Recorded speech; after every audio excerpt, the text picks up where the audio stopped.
¿Qué tal, amigos? Buenos días, buenas tardes, buenas noches o en el momento en el que estén sintonizando esta nueva emisión de La Última Página que como cada semana se presenta ante vuestras pantallas con el beneplácito, en este caso auspiciado por la luz perenne que emana de su eminencia. No aprendió nada el Doctor último Porrini. programa. Doctor Porrini es el camino a la verdad. Uy, Dios. Única y verdadera. ¿Quieres saber de cine francés? Escucha a Sebastián Porrini. Le Clef de Cinema. Yo vi todas las películas de Dagor. Sí, las Gran últimas director. 1200. Sí, las últimas, vi todas menos las últimas 1200. Exactamente. Así que Ya, un pequeño chascarrillo para empezar frente al inefable, al ínclito, el de Nibios Cabellos. Sebastián Porrini, que gracias a Dios maestro. me abre la puerta de su casa, me invita a sentarme. A veces quiero en su dejarlo afuera, biblioteca pero... y charlar con ustedes de literatura y demás cuestiones, de Hoy las cosas literatura. que nos gustan. Hoy vamos a hablar de literatura. ¿Cómo anda, doctor? Bien, maestro, ¿usted? Bien, aquí andamos muy contentos. Vamos a tomar un tecito, como suelen decir. para que vean que no esté. Vamos a volver a la buena cosa. regar La Última Página con buenos licores. Bebidas espirituosas para encender el espíritu en esta tarde otoñal. Como decía Sebastián, adelantaba recién, vamos a hablar de literatura. Hoy va a ser un programa de frente al centro, bien fuerte. De frente manteca. De frente manteca, ¿no? Fuerte y al medio, ¿no? Como se dice en el ámbito futbolístico. Un poquito más para abrirle. No. Ahí está. Bien. Vamos a charlar con Sebastián un poquito de algo que hace tiempo que veníamos pensando, que nos debemos. Estaría bueno pensar, de pronto, nosotros tenemos un plan general de La Última Página, sí. Tenemos un par de programas pensados. Ahí está el cuaderno. Este es el cuaderno secreto. Pero cuando nos preguntan, miren, acá están las anotaciones. Sí, sí. Y de todo lo que salió, todos los programas. Todos los programas y lo que pensamos hacer. Estamos cerca del programa 300. Sí. O si no lo pasamos, estamos ahí. Estamos ahí. Digo, si hacemos un raconto y empezamos a segmentar de pronto un criterio muy caprichoso, que sería literatura por país. Literatura argentina, francesa, italiana, tal vez por un periodo, literatura hispanoamericana del siglo XIX, del siglo XX, etc. Creo que el programa de hoy estaría tranquilamente dentro de una historia de la literatura argentina, sí. Específicamente esa literatura inmediatamente posterior a Sarmiento y a Sarmiento sobre todo y a Hernández, a Martín Fierro. Digo, ya superada un poco esa distinción caprichosa también y reiterada de civilización y barbarie, ¿no? El Facundo, el Martín Fierro, que forman parte del gran acervo fundacional de la literatura que podríamos llamar Argentina, ni hablemos de El Matadero o Lugones, ¿no? Bueno, Lugones es posterior, pero hay algo allí entre fines del XIX y principios del siglo XX que es inevitable pensar en un nombre, entre los muchos que hay, ¿no? Pero de una generación de escritores, pero uno que marcó un punto, ¿no? ¿Cómo decirlo? Un quiebre de aguas en la literatura argentina, que es Eugenio Cambaceres. Hoy vamos a charlar con ustedes sobre este novelista, abogado, casi político, si se quiere, un político frustrado. Sí. Sí. La Argentina de fines del siglo XIX. Fue diputado por un tiempo. Fue diputado, un bon vivant, ¿no? También. Una especie de personaje y de hijo de su época, si se quiere, ¿no? Entonces, Sebas, hablaremos hoy de Eugenio Cambaceres y fundamentalmente vamos a charlar de las 4 grandes novelas que pueblan su obra, específicamente de 2, si se quiere, pero también un poco del contexto y de la situación de la literatura argentina en ese momento. Estamos hablando 1870, 80 en adelante, ¿no? Exactamente. De hecho, Cambaceres nace en 1843, sí. Muere en 1889, a los 46 años, joven el hombre. Sí, una tuberculosis. Sí, ¿no? Terrible. O sea, él vive básicamente el proceso de organización nacional, ¿no? Que se da entre los años 60 y 80, ¿no? Es un hombre de esa época, fue diputado nacional, se fue reelecto, pero renunció, se dedicó, era un estanciero, un hombre de un escepticismo notable desde el punto de vista de lo trascendente, si se quiere, ¿no? Era un liberal de la época, un libre pensador, como quiera llamarse, un hombre de su época muy notable, ¿no? Aferrado a lo que hoy diríamos un positivismo, en muchos sentidos, y un cultor del naturalismo, ¿no? Sí. El naturalismo francés, fundamentalmente. Sí, hay una lindísima nota que encontré en Infobae, señor Ñaupa, que hace como una especie de raconto de su obra y no me acuerdo ahora el autor, lamento, pues está muy bien escrita, un desparpajo la nota, muy linda, muy lindo, y que dice algo así, ¿no? Era un hijo de su tiempo. Sí. Por supuesto, lo tengo anotado, por supuesto, acá. Mal del siglo, es el hijo del mal del siglo, del spleen, de la bulia y del aburrimiento, dice el autor de la nota, que lamentablemente no tengo aquí el nombre para citar, pero como bien decía Sebastián, el culto al naturalismo también responde a un espíritu de la época y de la literatura del momento. Sí. No sé si hemos dedicado alguna novela, algún programa a Émile Zola. No. Hemos dedicado, sí, a... ¿cómo se llama?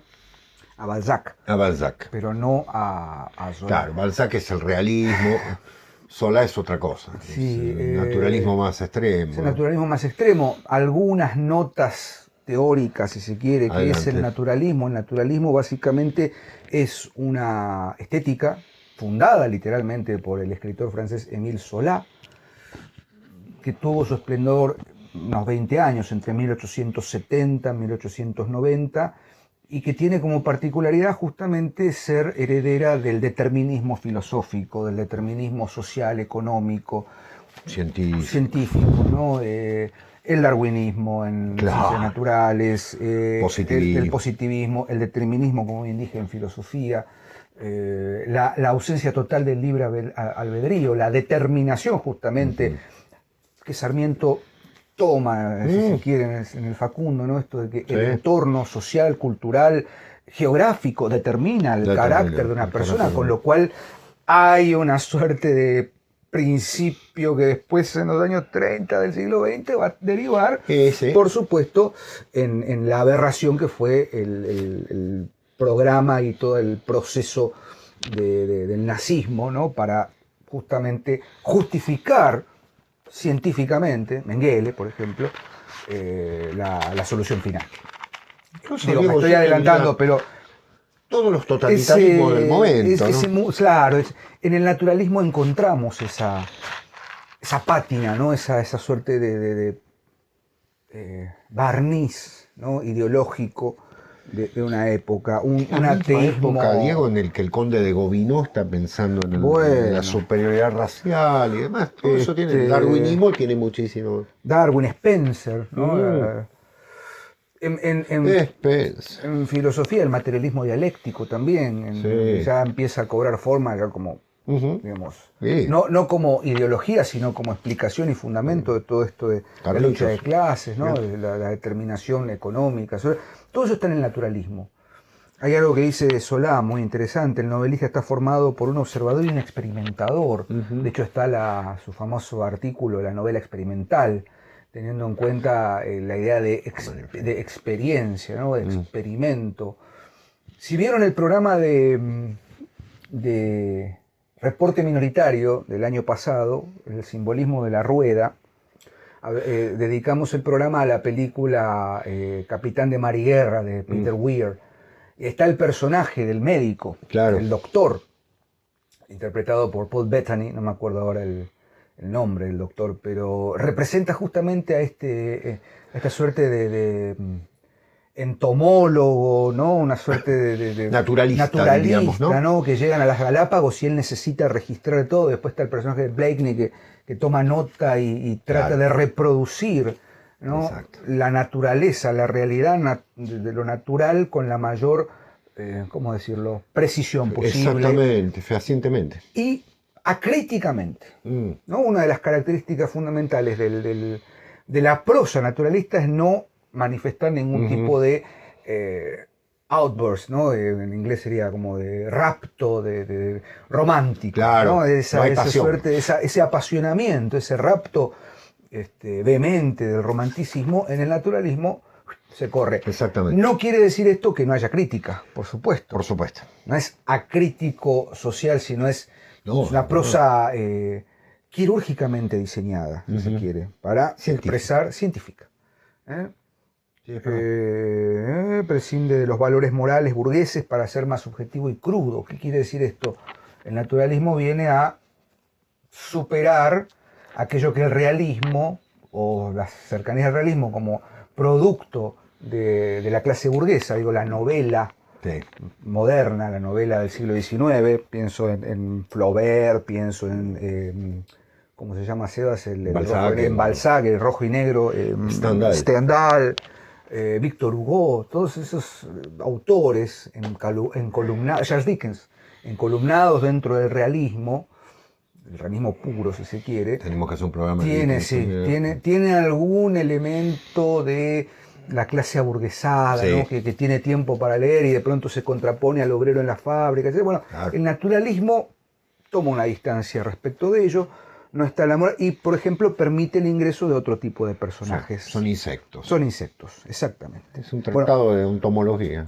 Todo ese acervo y todo ese contenido estético, Cambaceres directamente lo trae a la literatura argentina. Totalmente. Estoy diciendo así, reduciendo brutamente totalmente una producción literaria de 4 novelas en las que podemos ver claramente una evolución. Popurrí, música sentimental, sin rumbo y en la sangre. Las últimas dos son lo mejor. Es totalmente. Y valga decirlo, amén de todo esto. Qué rico el tecito. Y aquí, sí. Yo creo que nos vamos a poner, Diego, un poquito polémicos en algunos aspectos con algunos lectores y lo podemos conversar, pero hay que reconocer que Cambaceres es me parece, desde este punto de vista, el primer novelista moderno argentino. Sí. O sea, a ver, está el antecedente de Amalia, por supuesto, como novela argentina, pero es una novela folletinesca muy, muy impregnada de cierto romanticismo ya decadente en el momento de la publicación.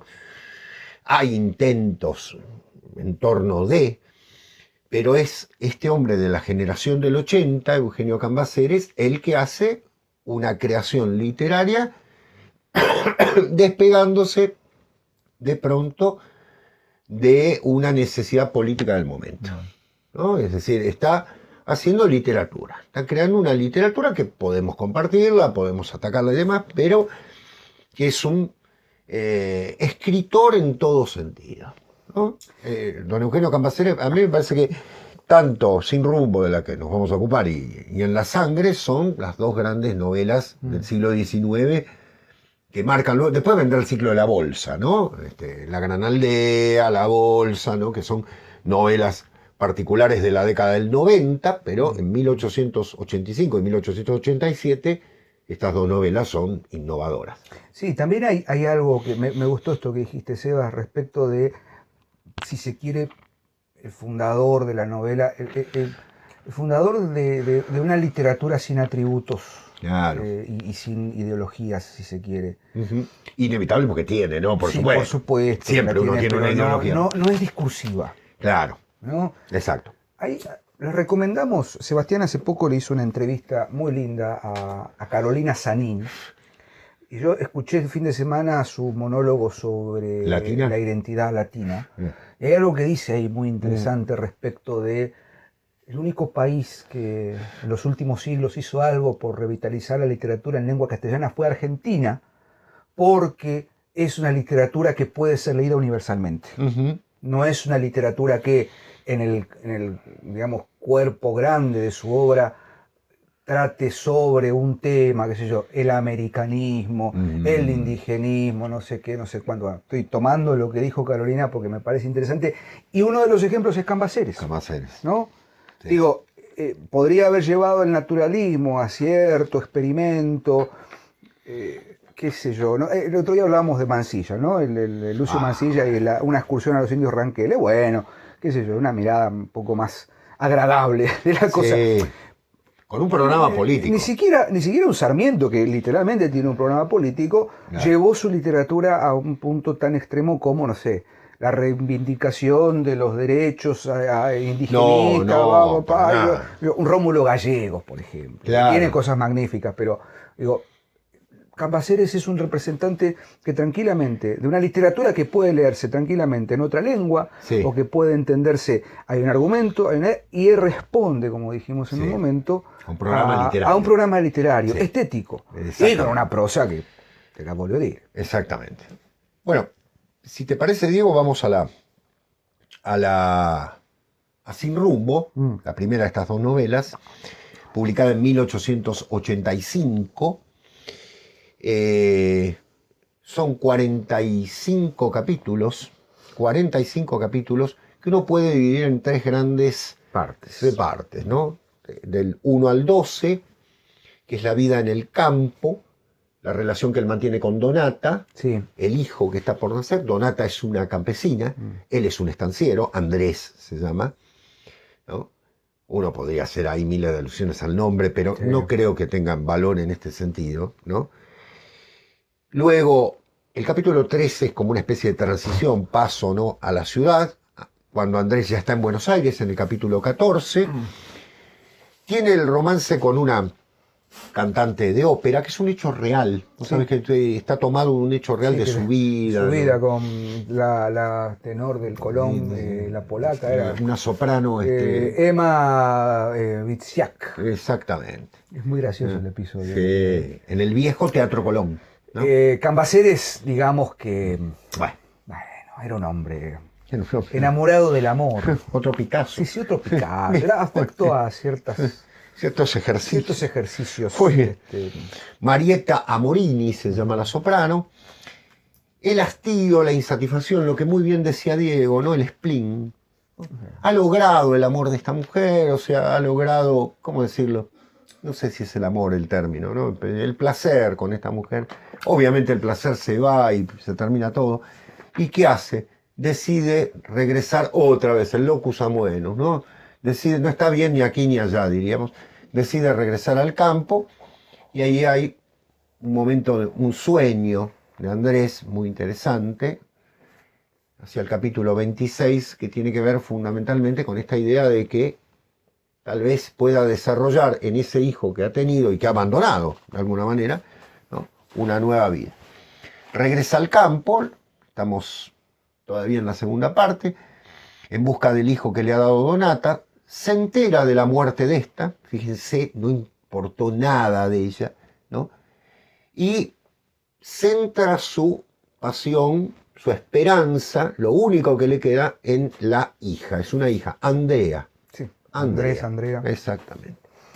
Pero el destino ha querido que esa bella niña, esa alma absolutamente inocente, también sea un golpe para él. ¿Por qué? Porque Andrea enferma, el mal de Krupp, si no me equivoco, una difteria, claro, y finalmente la niña muere. Y por supuesto el último capítulo, que es la gran tercera parte de la novela, el capítulo 45, es una destrucción total de él y de lo que posee. Si la novela está cargada de un enorme, acá sí vale el término, de un enorme pesimismo, ¿sí? El protagonista, cómo se suicida, es muy espantoso. Lo tengo anotado. Exactamente, ¿no?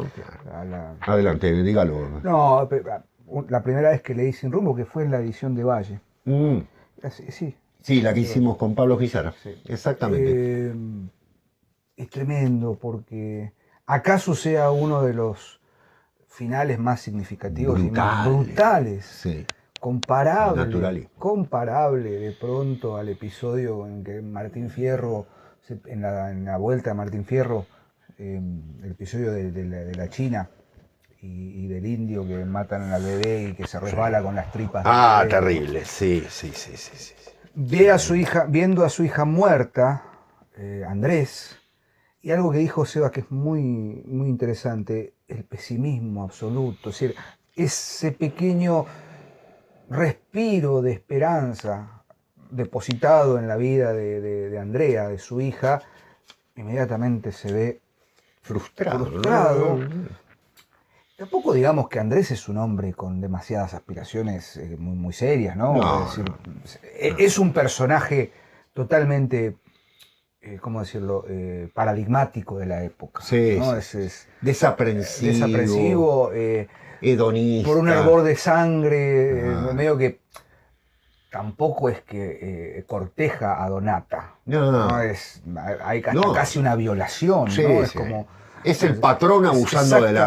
Es el quiebre de la voluntad. Totalmente. De esta mujer que incluso la describe como fea, sin gracia, ¿no? Pero él la quiere poseer, nada más. Por el hecho de, es el elemento femenino. Donata es la contrapartida de Amorini, ¿no? Claro. De Marietta Amorini. Exactamente. Es decir, la otra es todo. Lo refinado. Tranquilamente, claro. Una campesina. Él tiene su palco en el Colón. Claro. Está también, sí, el contraste interesante entre el mundo aislado del campo, la ciudad, sí. bueno, cosas que podríamos... Corrupciones en todo sentido, adulterio, una cosa... No hay centro. No hay centro de ningún tipo. Y el final es muy sintomático, porque aquí viene la característica concreta del naturalismo. Si son impresionables, salten unos minutos. Al final dice, al ver a su hija muerta, toma creo que una tijera para tuzar caballos o algo afilado, y se abre el vientre, se desjarreta el vientre.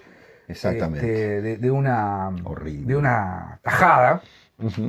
Entonces, con rabia, arrojando el arma, dijo, fíjense lo que dice, vida perra, puta, dice así, rugió Andrés, yo te he de arrancar de cuajo. Y recogiéndose las tripas, envolviéndolas en torno de las manos violentamente, como quien rompe una piola, pegó un tirón. Un chorro de sangre y excremento saltó, le ensució la cara, la ropa, fue a salpicar sobre la cama el cadáver de su hija mientras él, boqueando, rodaba por el suelo. Exacto. Terrible. Pero esa expresión, ese grito, ese arrebato final, no hay más nada por vivir. Exacto. ¿Tuvo alguna vez algo por vivir? Por eso es sin rumbo. Exacto, muy bien. No hay centro, no hay eje, bien, claro. hay, sin rumbo. Es el mal del siglo, ¿no? Es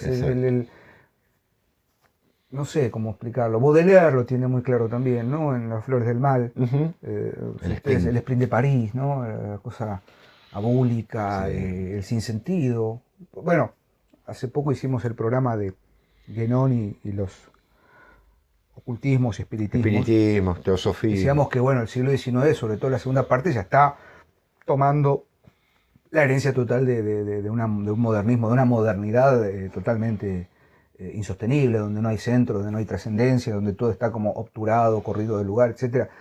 No quiero decir que haya que hacer una lectura trascendente de Cambaceres bajo ningún punto de vista, porque justamente es lo contrario. Claro. Justamente es la demostración cabal de que no hay nada, no hay rumbo. Exactamente. No hay finalidad, no hay eje, no hay... Totalmente. Y el poco rumbo que podría haber con Andrea, inmediatamente se termina. Se esfuma. Sí. O sea, no hay... Sacarse el que no hay ni trascendencia ni moral, no le queda nada. O sea, no le queda ni la dimensión moral, la dimensión de la vida más sencilla, que podría haberle dado ciertas, ¿cómo decirlo? Ciertas alegrías, ni siquiera eso, mucho menos una vida trascendente, ¿no? No existe para nada. Y el carácter fundamental del protagonista es el carácter de los hombres de cierto positivismo progresista de fines del siglo XIX, que no obstante creer en el progreso indefinido y demás, están inmersos de un escepticismo porque les falta el carácter trascendente del ser humano, ¿no? No es que querramos volver al tema, pero es inevitable pensarlo. Por eso digo que es un muy buen ejemplo. Hacen mal las personas que, lo voy a decir directamente, los docentes que no dan estas novelas creyendo que son novelas que van a llevar al escepticismo. No, es todo lo contrario. Son novelas que justamente están tan bien escritas y tan bien determinadas que nos permiten justamente hablar del vacío existencial de estos seres humanos. sobre la base de un elemento que es clave, que es la no creencia en nada, la falta total de lealtad, de fraternidad, de todo lo que hace a un ser humano en serio, de fidelidad. En el fondo, las dos mujeres son usadas por él, y como bien decía Diego, son lo opuesto, ¿no? Una es una soprano italiana con toda la belleza del refinamiento de la ópera y demás, la otra es una simple campesina criolla, ¿no? Y las dos son usadas como si fueran directamente trastos para un placer de momento, ¿no? Es decir, es muy interesante ver también el desengaño en todo sentido que sufre. Con respecto al lenguaje, una cosita, digo, es interesante porque Cambaceres no es un escritor sencillito. Es sencilla la historia, la van a entender perfectamente, pero ojo porque tiene muy buen oído para captar el lenguaje de cada personaje.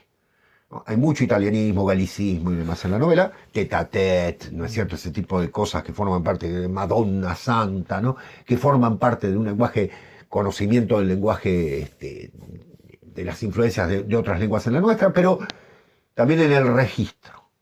Es un enorme elemento de, ¿cómo decirlo?, de reflejo del lenguaje de la época. ¿No? No es un simple narrador. Tiene un valor notable, ¿no? Y el segundo caso, digo, bueno, en la sangre. En la sangre, no. vamos a ser breves, porque se me está yendo el profesor. No. Se me está yendo, quiere irse. No me quiero ir, me quedaría acá horas, me voy a quedar horas. Tiene que ir a hacer lo de la boloñesa. Boloñesa. Tal vez. Le di una idea. El fin de semana hice una musaca. Uy, qué bueno. Bien, después vamos a hablar de eso. Próximamente en Literatura y Comida vamos a dedicar un programa. Es nuestro un proyecto, programa. Es un proyecto que tenemos. Totalmente. En la sangre es su última novela, 1887. Para los que somos descendientes de italianos es ¿cómo decirlo? Es un cachetazo, ¿no? Sí, porque, claro. Es una historia de un enorme racismo. El inmigrante es el enemigo del progreso. El progreso ¿no? Porque es un progreso pensado para una clase social muy específica y viene a enriquecerse. Por lo tanto, lleva en la sangre todo el mal, lo voy a decir así como se pensaba en la época, todo el mal, todos los preconceptos, viene a contaminar la sociedad. Piensen en todo el sustrato racista que hay en la época. Se llama Genaro, justamente, Gennaro, ¿no? Es decir, está en el género propiamente. Es el descendiente de un chatarrero, ¿no? Que se enriquece gracias a la venta de hierro y se convierte en un personaje, un pésimo estudiante que ha sido mandado al Colegio Nacional y no nada. Y cuando llega a un nivel social que no le corresponde de acuerdo con esta mirada, comete un desastre tras otro. Es decir, lleva en la sangre, ¿sí? Por decirlo de una manera, una condena de la cual no puede escapar. Es lo que decía Diego, el determinismo. En este caso, un determinismo de sangre muy notable. La novela, ¿por qué es interesante leerla? Sí, el carácter de la época, incluso también su mirada sobre lo femenino, sobre los hombres en la época y demás, pero es interesante verla para comprender cuál fue el sentido patriótico de cierta clase social en la Argentina. ¿No es cierto? Porque la patria que esta gente tanto defendía y tanto, bueno, Cambaceres es crítico, ¿no? Pero de una generación y demás, era una patria para cuatro, vale decirlo, que negaba la posibilidad o sea, invitaba a venir, porque no olvidemos que querían inmigrantes, pero los querían como bueyes de carga. Y cuando alguno de ellos, en este caso por una suerte, logra ascender socialmente o se convierte en, bueno, ya es, ¿no?, lo discriminado, lo separado, lo absolutamente contaminante de determinada oligarquía, ¿no? Bueno, hablamos de aristocracia, hablamos de oligarquía directamente. Los que hicieron el país más fuertemente en la Argentina fueron sin lugar a dudas los inmigrantes, ¿no? La cantidad de españoles, italianos, alemanes, franceses, rusos y demás que vinieron a la Argentina son los que pusieron el lomo para levantarla, ¿no? Valga decirlo. Por supuesto que después seguramente hubo errores y demás, todo lo que quieran, pero fueron los que dieron la sangre por el país. O sea, en la sangre debería llamarse porque dieron la sangre, no porque en la sangre llevan algo negativo. En este caso es la mirada de una clase que ve un peligro en el inmigrante que de pronto asciende socialmente y después en la época también va a ser el inmigrante que reclama. Eso va a ser tratado por otros escritores en la Argentina. Sí. Más, claro, exactamente. En los años 10, 20, 30, justamente los hijos de inmigrantes van a ser los que digan, a ver, este país, ¿a quién pertenece? Porque aparte estamos hablando de los inmigrantes, digamos, de la Europa más conocida, entre comillas, ¿no? Españoles, italianos. Después va a venir la ola de inmigrantes polacos, ¿no? Turcos. Exacto, medio orientales. En la mitad de la Europa va a estar dando vueltas ahí, ¿no? Gombrowicz. Claro, claro. Y la componenda va a ser mucho más compleja. Sí.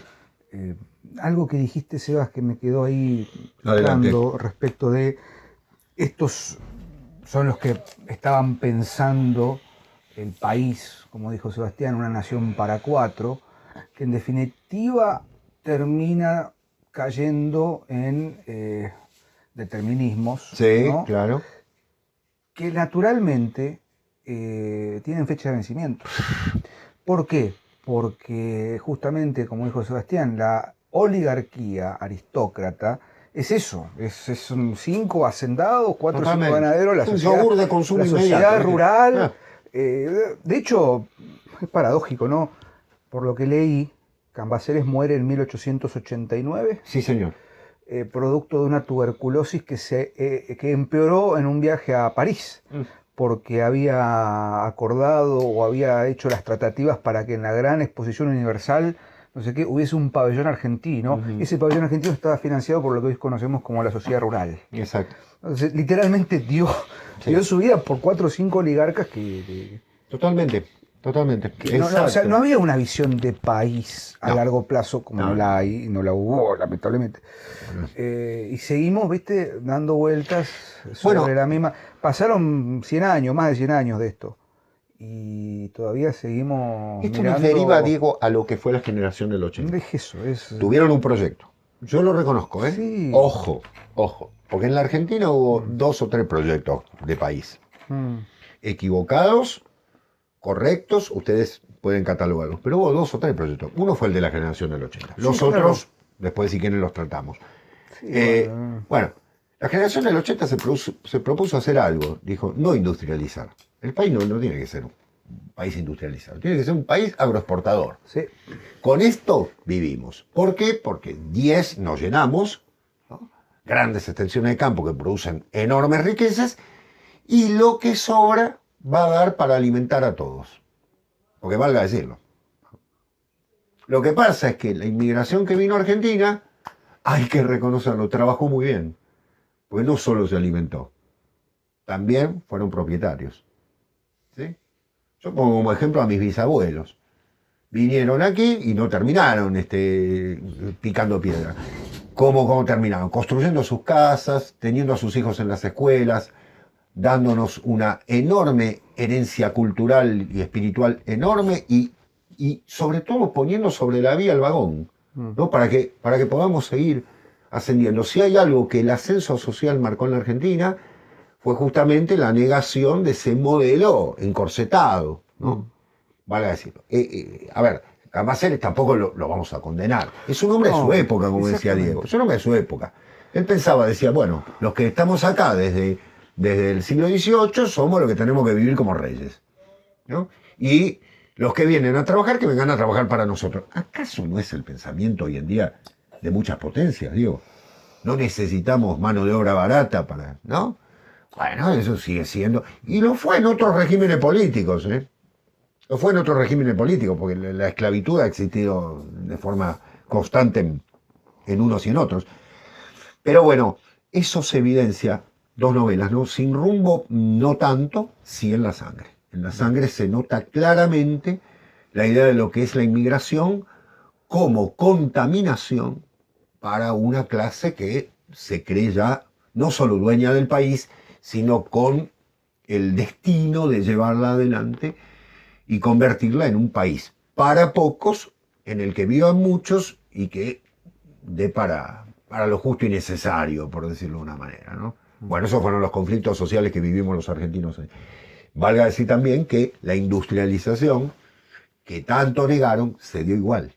Porque en el fondo, ¿qué pasó? Nacieron los talleres, Sí, ¿no? modelo por sustitución. Exactamente, nació naturalmente, ¿no? De toda esa mentalidad inmigrante que en la Argentina hizo muchísimo, ¿no? Estoy pensando, no pienses solo en los italianos, en los españoles y demás, sino la cantidad de suizos, alemanes, austríacos, ingleses incluso, y valga decir, bueno, en menor medida holandeses y demás, rusos, que montaron talleres en Argentina. La industria eléctrica en Argentina, en muchos casos fueron alemanes que se unieron y que crearon una compañía eléctrica. Claro, claro. Es decir, hay muchísimo Bueno, surgiendo de grupos chiquitos, ¿no? Volvemos al idilio, ¿no? Et in Arcadia ego, pero cuando se hacían autos electrodomésticos, heladera, bueno. Claro. Y acá abrimos una nota, o sea, habilitamos una nota al pie larguísima, con, por supuesto, ribetes de orden político, digamos. ¿Qué pasa cuando volvemos al interés de 4 o 5 claro. poderosos?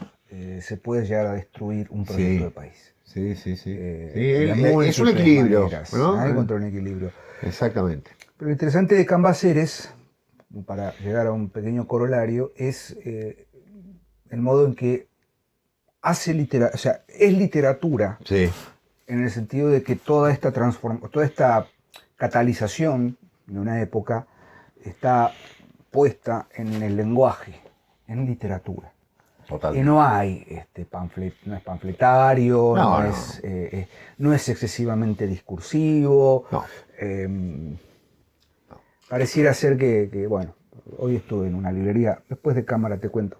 ¿Cómo no? Algunas cuestiones ahí que habría que revisar en la literatura argentina, ¿no? Cierto púlpito con ruedas, como dice un amigo, que pareciera ser que todos los escritores del momento tienen que tomar un megáfono y gritar verdades y olvidarse de que el arte de la literatura justamente está en la sugestión, en el trabajo, en el pulir de la lengua. Hay que pulir la lengua. Hay que volver a los periodos oracionales largos, complejos. Sí. Basta de experimentación, basta. Estoy cansado de leer novelas en presente. ¿No? Como si todo sucediera, ya está, ya pasaron los 90, listo, se terminó, ya no es agradable.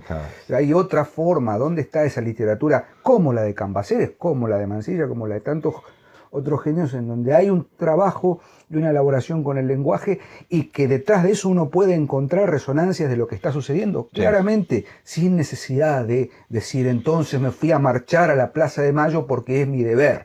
Basta. Ya está, En fin. Si tenés algo que denunciar, no claro. John Ford dijo. Exactamente. ¿no? Esta película no denuncia nada. La literatura no denuncia. No es la buena literatura. No es un exhorto. Es la que permite justamente que de la buena literatura exuda lo que somos. Que uno después pueda ver extraer una denuncia, además eso es posterior. Pero eso es ver. Si no es la alegoría más chabacana que pueda darse. Gran novelista. Las novelas son cortas, ¿no es cierto? Son cortitas, 120 páginas. Exactamente, se leen fácilmente, son muy llevaderas, muy, muy amenas. Popurrí y música sentimental también están editadas, no a mucho. El diario, valga decirlo, el diario Clarín, si no me equivoco, las había editado en una edición que anda por allí.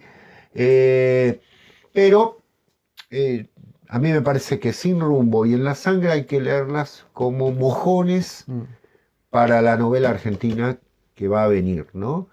Que todavía va a tener que despertar en el siglo XX, ¿no? Y yo creo, bueno, y conmigo creo que coincidimos, creo que es Roberto Arte. Yo creo que no quiero decir el continuador bajo ningún punto, pero el que entendió muy bien esa composición entre lenguaje y trama y determinación sociocultural, fue Roberto Arte. Sí, sin lugar a dudas. Primer gran novelista argentino. Sin lugar a dudas, ¿no? Frente, les aclaro, había un montón de novelas en la época, Había un montón, no es que no había nada. Después por supuesto, Saer Bueno, desde otro lugar, ¿no? Más, pero lo dijimos en su momento, una reivindicación fuerte a Manuel Puig. Manuel Puig. Desde otro lugar también, pero ya lo sí, dijimos sí, en ese sí, lugar. sí. Sobre Digo, todo como estructura. trazar como- esa línea Sí. es muy interesante, ¿no? Como Que sin lugar a dudas tenían diferencias colosales, sí, sí. valga decirlo, pero no es que Roberto Arlt escribió la primera novela en el siglo XX porque no se habían escrito, sí se escribían novelas. Sí, por En los años 20 supuesto, hay un era montón de novelista. novelas, pero son absolutamente olvidables en muchos casos, en otros casos son arqueológicas, ¿no? Uno, valga decirlo, yo tengo un cariño por 2 o 3 novelitas de los años 20 que me interesan, pero incomparable con la obra de lo que hizo Roberto Arlt posteriormente, sobre todo Juguete Rabioso, Los Siete Locos, Los lanzallamas. Los Lanzallamas. Bueno, ahí uno tiene... Siete locos da para. No, Los Siete Locos, para hacer un seminario de 7 días por lo menos, ¿no? Valga decir. Sí, por 7 meses. Exactamente. Bueno, digo, Bueno, busqué Juan Cambaceres. Cáceres, para leer, para recomendar, para regalar en alguna ocasión. Hay ediciones muy, muy Muy accesibles. lindas. Así que bueno, Sebas, como siempre digo, esto es un placer Del encontrarnos, mismo modo, charlar sobre literatura y nos estamos viendo la próxima semana en una nueva emisión de La Última Página. Que tengan muy buena semana. Chao. adiós. Gracias.